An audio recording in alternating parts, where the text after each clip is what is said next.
Excellencies, ladies and gentlemen, now I would like to request you all to join the joint press appearance. Thank you all. Long live Bangladesh Timor-Leste friendship. For me, it has been a great pleasure, privilege to be back in Bangladesh, my third visit. I was here in the previous occasion, one private citizen after I had left office as president.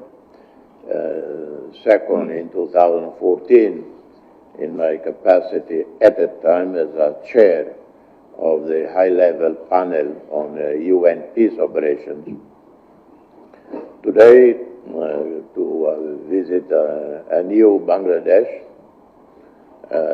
that is going through a remarkable transition and transformation,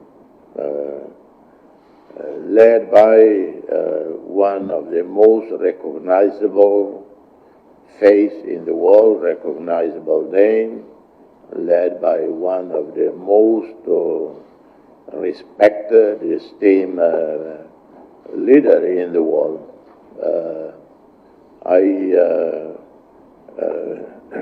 The other day, a few weeks ago, when I was reading again about my friend and mentor, Muhammad Yunus, I noticed he has more than 100 honorary degrees, doctors, honoris causa. And I say, what? I have a 20 or 20 plus. I don't know of anyone in the world who has more than 100 honorary doctorate degrees. And it is the only leader in the world with such a name recognition, such a respectability in active office. The only person with such respect in the world that can come to my mind is Mandela and John Kennedy, names that are easily recognizable.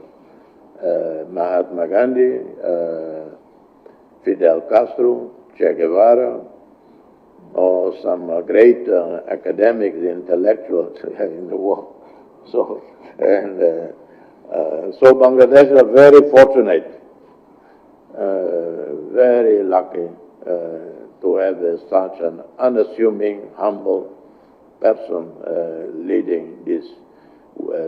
And he probably doesn't like the word leading, but maybe working with you, with the young people, young generation, with the students, to transform the country. We have a similar history of past suffering, tragic events in the past that happened to us, like in many other countries. And nature has not been very generous to the Bangladeshis.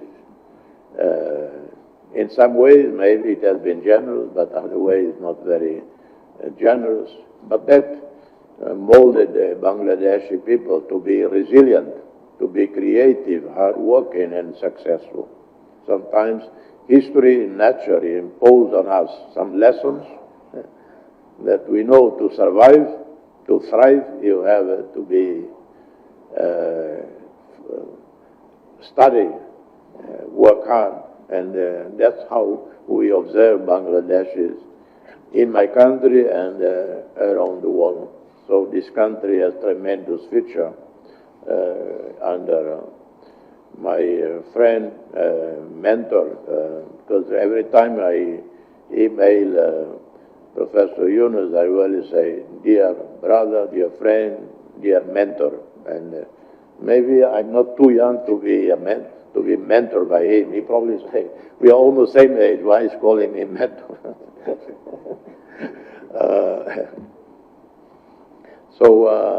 Thank you for hosting me here. I'm very, very honored, and we have just witnessed the signing of some agreements, some MOUs, but we will do more in the months and years to come to expand economic trade relations. And I think we can import more, Timor-Leste import more from Bangladesh. And we invite Bangladeshi companies to come and look for Timor-Leste, because by next year we will join ASEAN and will be part of a region of 700 million people with a joint GDP of over 4 trillion. And we also, next year, we might be experiencing high economic growth with the potential agreement and development of a major gas field called Greater Sunrise. Hopefully an agreement will be signed in the next few weeks, and that finally see this project taking place. It has been stuck for 20 years, but finally all sides seem to converge on an agreement. I'm not involved in the negotiations, in the arrangements, but I hear from the media in the region that an agreement is possible very soon.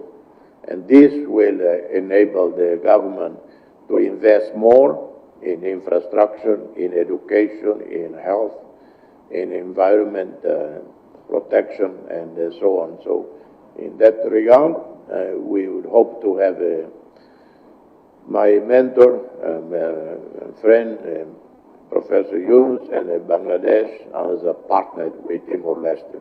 Thank you. Thank you, Your Excellency. The whole nation today is celebrating your presence here because you chose the date which is very dear to our heart, 16th of December, our Victory Day.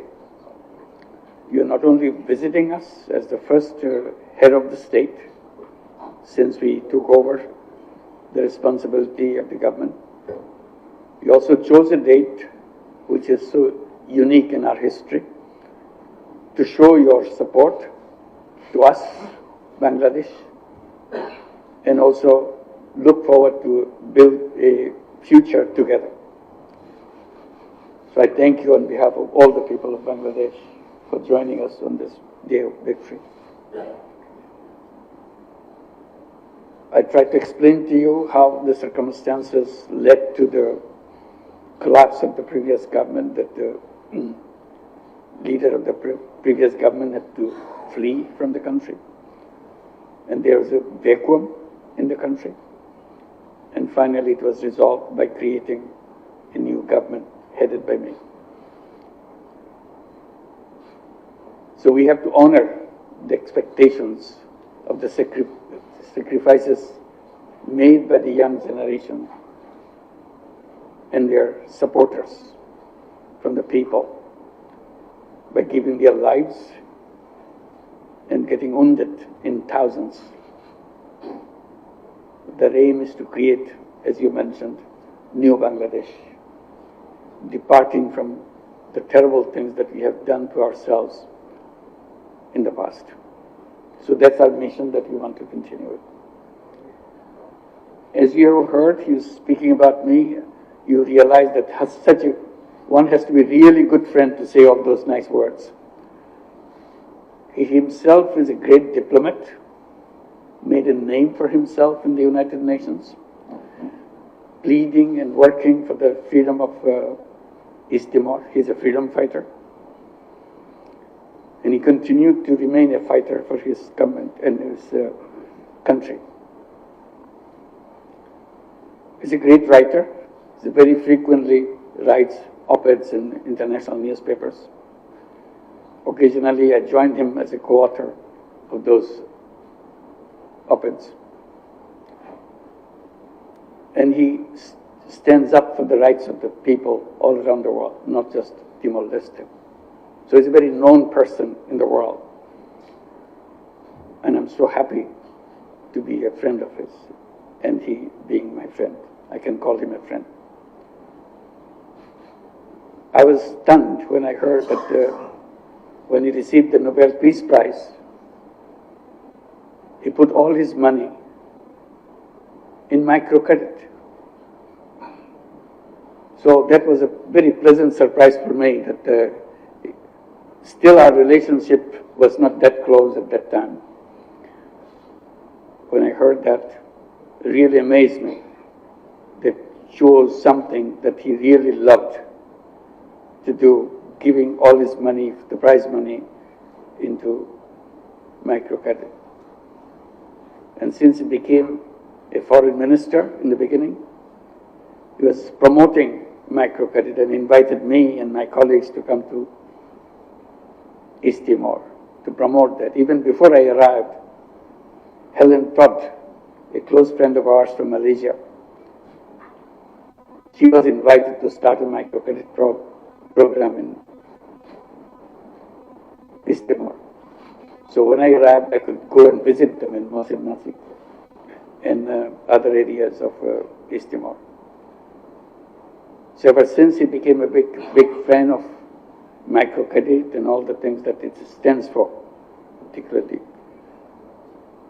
in his country, and promoting it internationally. And we can joint statements asking for rights for the people, our rights for the environment, and similar other issues. We have issued so many common statements together, bringing other people to sign in. And what surprised me, he was the one who jumped up to sign statements to protect me.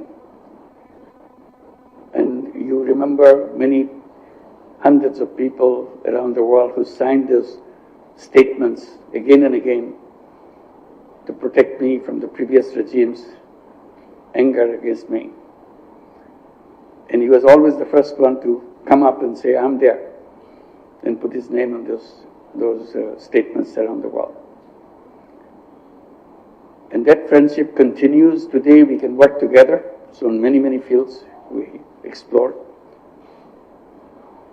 In Bangladesh and East Timor, history is intertwined, because the birth of East Timor is connected with Bangladesh. Very surprising for many people to hear that. Because when East Timor was created, it was under the supervision of United Nations. And the first one to be the representative to oversee the East Timor transition was Sergio Melo, right? A Brazilian. And he was the head of the administration in East Timor, when the East Timorese is not given the responsibility to run the country yet. But he was transferred soon after. He left for Iraq. If you remember, a shocking thing happened. He was killed in Iraq. The whole world was stunned by his death. The person who succeeded in East Timor was Amira Haq from Bangladesh. So Amira Haq was literally the head of the government in East Timor. And Bangladeshi Peace Corps, peacekeeping army, they were the one who were running the country, along with many other international peacekeeping forces, to bring order and peace in the island. And because of the connection with Amira Haq and the Bangladeshi Peace Corps mission, the entire police force of East Timor was a Bangladeshi police force.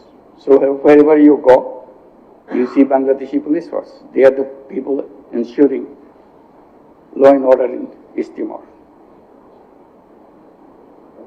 And when I was visiting in 2004, I was invited by Amira Haq in her big palace, inviting everybody in East Timor.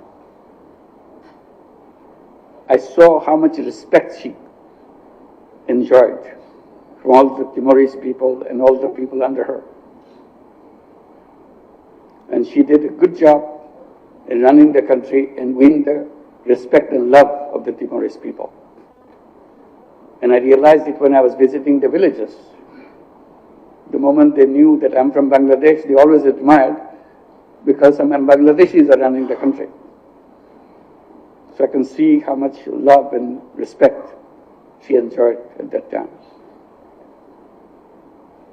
And still, many Bangladeshis work there.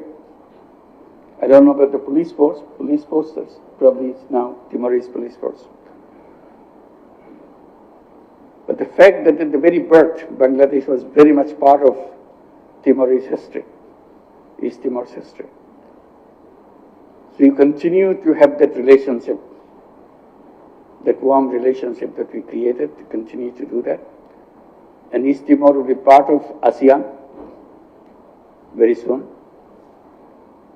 And His Excellency has assured us, as ASEAN member, he will try his best to make sure ASEAN supports us in the Rohingya issues, to restore Rohingyas back to Myanmar. So we discussed in details about how this can be achieved, how to make the international opinion go towards the repatriation of Rohingyas from Bangladesh back to Myanmar. It will be a strong support for us. Besides all the international forums, we look forward to get the support from East Timor. And His Excellency has expressed his support wherever it's needed. And we are so proud to have him with us. It's a wonderful occasion to be here today, to see him. And I hope this will not be the last. He has already visited twice Bangladesh. This is third time. Third time. This is the third time, yes. This is the third time he has visited. So I hope there will be many more times to come and visit, and our relationship continue to grow. And we signed some agreements, but beyond the agreements, we also make sure that our relationship on trade, on investments continue and expand. And His Excellency has invited all our investors in Bangladesh to come and invest in East Timor. And we'll be very happy to encourage to build the relationship which started with the birth of East Timor, continue to be bigger with the support from His Excellency's office and the people of East Timor to make it bigger and bigger. Even when I was visiting first time in 2004, I saw many Bangladeshi products in the villages, not in the city. City is there. Many Bangladeshi products, they're everyday products. They see it as their own. They say something, chairs, tables, brand goods, plastic chairs and all that, lots of things. So it made me happy that yes, our business people coming to East Timor and see the vacuum there and helping people, and people enjoyed those products that they were having. So we are inviting East Timor to widen that, not only selling products, also producing products in East Timor, have a bigger market around the East Timor. So we'll be looking forward to that. But with these words, we again thank Your Excellency for being here with us today and make the whole nation happy for your presence. Thank you.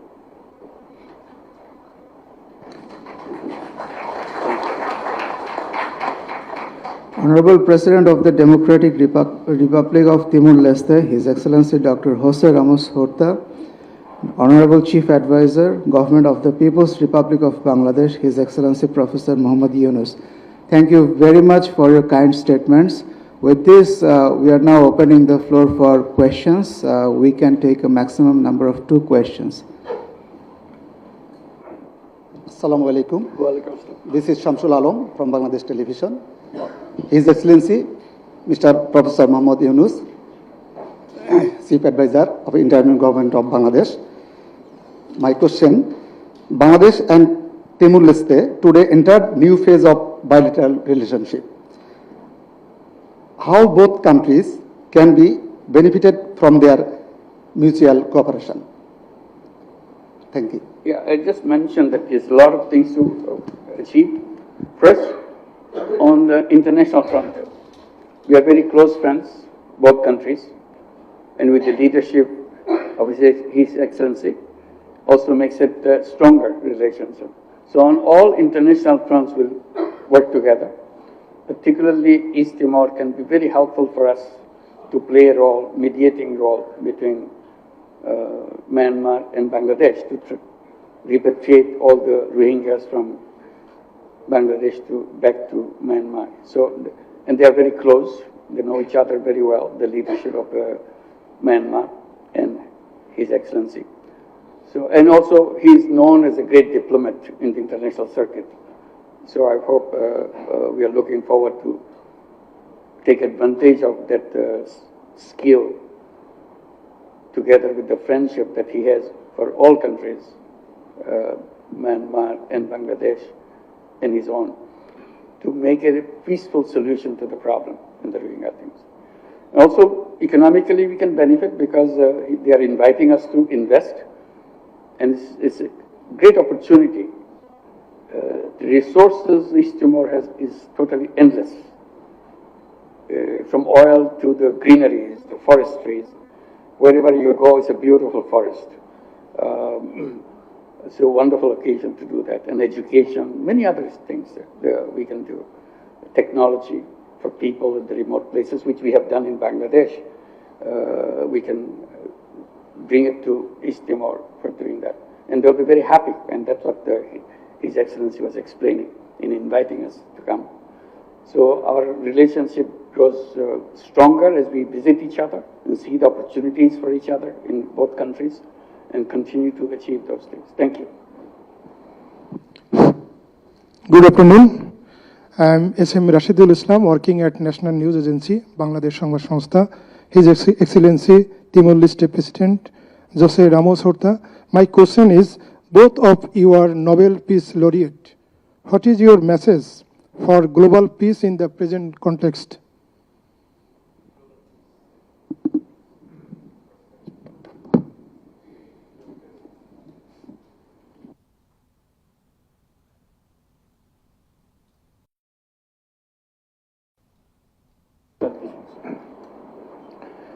Well, one just need to read the news of the last few 2 years, few months, few weeks, few days, few hours,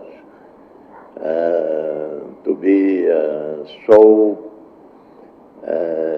disillusioned, pessimistic about the way forward. Frankly, global leaders, particularly those sitting as permanent members of the UN Security Council, they have this privilege, the power, one, to prevent conflicts from happening.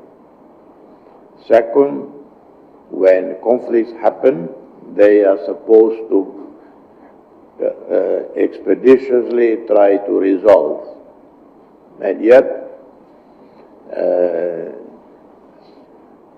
at least 4 of the permanent members are involved directly or indirectly in some of the worst conflicts today in the world, whether Ukraine, or Middle East, Gaza, Lebanon, Syria now.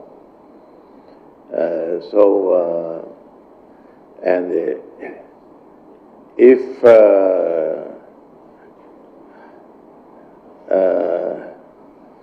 dialogue does not happen, serious negotiations do not occur to prevent an escalation, whether in the Middle East or whether in Ukraine. It would be catastrophic for human beings, and they're directly impacted, but also for global economy and for us all. I remember before the Ukraine war, 25 kilos of rice in my country cost about $11.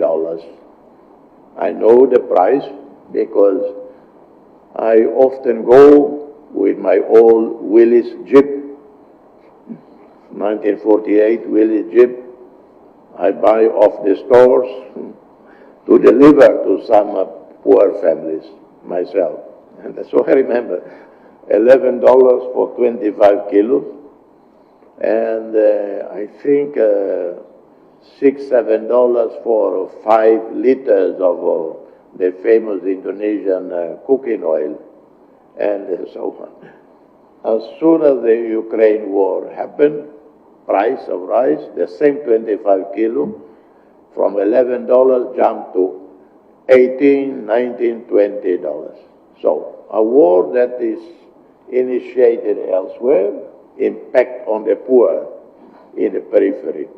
So if the situation is not addressed, we will have a second, third wave of economic crisis, food crisis, and another wave of refugees flocking again out of Syria, as many thousands are returning from Turkey into Syria.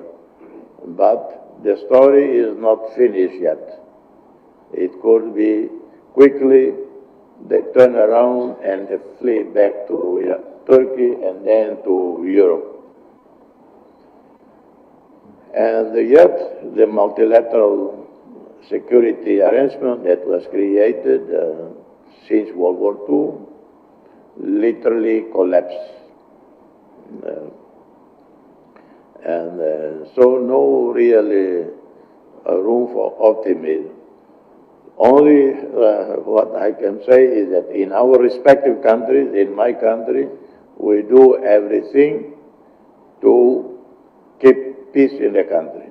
When I was asked, what can Timor-Leste contribution to ASEAN as we join? I say, the greatest contribution we can make to ASEAN is to keep the peace, stability in our own country, so that we do not become another headache for our neighbors. Timor-Leste today is very peaceful. We have zero political violence, zero ethnic-based or religious-based tensions. We don't even have tensions, let alone violence. Political feuds happening inside the parliament, and then that's it. Outside the parliament, they start talking again, the members of parliament, and go together to parties and so on, to resume the fight the next day in the parliament. And that's it. That will be our best contribution to ASEAN. We are too small to contribute anything of any significance. But if we keep the peace in Timor-Leste, ASEAN will be relieved, very happy. So, but there are, back to your question about the global situation, it is very grave. We hope that somehow President Donald Trump will disappoint everybody in the sense they have so little expectation on him to bring peace to the world that he might surprise everybody that he is the one who will end the Ukraine war.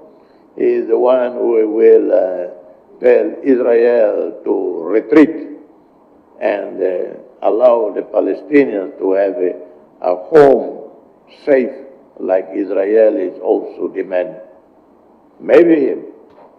If he does that, if Donald Trump does that,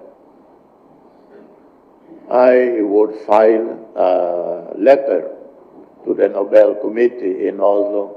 Please give the Peace Prize to Donald Trump. Very good.